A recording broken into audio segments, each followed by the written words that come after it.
What's up, everybody? This is Breon Wells. Welcome to another episode of The Policy Plug. This is the space where we humanize the people who influence policy and bring the policy to the people. This guest actually needs no humanizing because y'all have seen her in all the things. She has blown up rapidly, but I also have been privileged to see her rise. None other than the Jasmine Crockett. Welcome to The Policy Plug, Jasmine. Thank you so much, Breon. Absolutely. So we're in this historic moment. How are you feeling in this moment? I'm feeling really empowered and emboldened. And, someone asked me a little bit earlier about what it means to see really some of the strongest people that have been highlighted on the stage being Black women. They were just saying, you came out day one and people are consistently talking about the message that you delivered. And then it was, former First Lady Michelle Obama that came out, delivered this powerful message. And so, she was like, there's this theme that there's going to be a strong Black woman on that stage kind of every day that really is being highlighted in this time. And so, she's like, what does that mean? I said, let me tell you something. I was like, we have said it for the longest that Black women are the backbone of this party. That's right. And what we're witnessing is Black women that are now taking their rightful space and occupying that space at the table and not just being the backbone, but actually being on the forefront. And so I think that it's beautiful. And I think that people are able to see that there is nothing scary about us leading, that we will lead and be funny and be strong, as well as have this level of vulnerability. As I described my specific speech as being a roller coaster of emotions, I think we went through a lot of similar emotions as we watched Michelle Obama, who was the epitome of grace, but she could cut deep at the same time, while also really showing that more softer side as she talked about her mother and not knowing whether or not she was even going to be able to deliver remarks. And so that is the beauty and magic of Black women on full display, and we are just now sharing it with the world. Absolutely. And can I say, I think, I know I'm proud of you. I think a lot of people are proud of you. This is your first convention, correct? It is. So your first convention, you're on the stage. Yeah.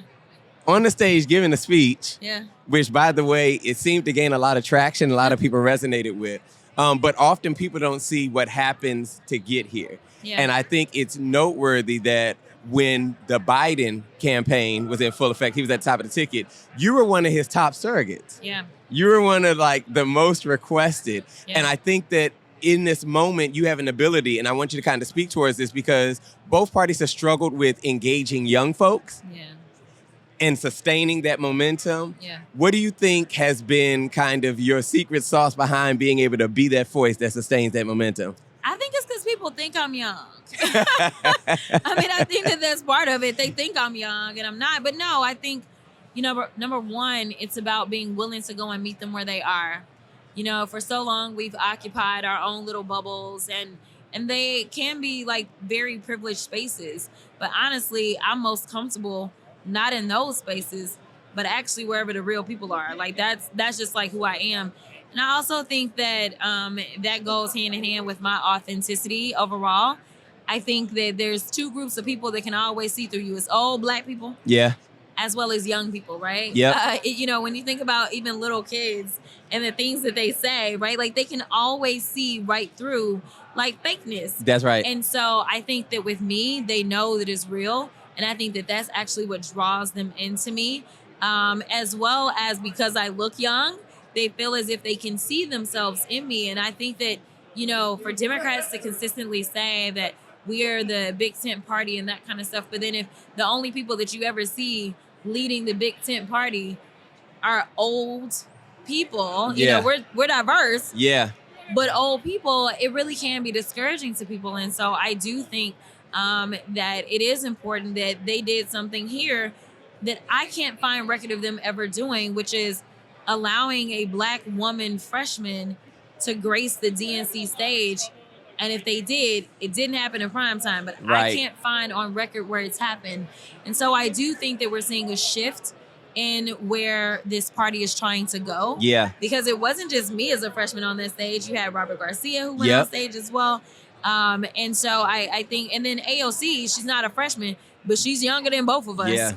And so, I think that we're seeing the shift that really matters, because young people have to believe that they have a space here too. Absolutely. Can I say we're absolutely proud of you. Keep up the good work. We look forward to great things in the 119th Congress. That's right. We're taking the majority, baby. I know that's right. So listen, this is another episode of The Policy Plug. As you've heard it from here, there's space for you at the table to be able to influence policy.